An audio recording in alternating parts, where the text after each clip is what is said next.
প্রশ্রয় দিতে নাই, সন্ত্রাসীদেরকে লালন করতে নাই। এই কাজগুলো যারা করেন দুনিয়ায় তারা তাদের করুণ পরিণতির একটা অংশ ভোগ করেন। এবং আপনারা সবাই প্রিয় নারায়ণগঞ্জবাসী, যুগ যুগ ধরে আপনারা বড় কষ্টে আছে। নারায়ণগঞ্জকে সন্ত্রাসের রাজধানী বানিয়ে রাখা হয়েছিল।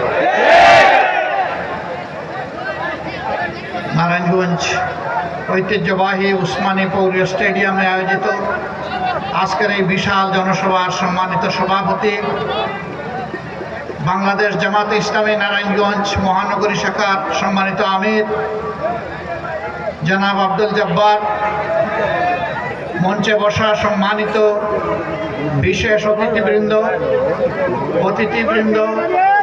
বিভিন্ন শ্রেণী পেশা এবং ধর্মের সম্মানিত ব্যক্তিবর্গ, শহীদ পরিবারের সম্মানিত সদস্যবৃন্দ, আহত সহযোদ্ধাবৃন্দ, প্রিয় নারায়ণগঞ্জবাসী, সাংবাদিক বন্ধুগণ, আমি আল্লাহ তাবারক ওয়া তাআলার শুকরিয়া আদায় করছি যে রব্বুল ইজ্জত মুক্ত পরিবেশে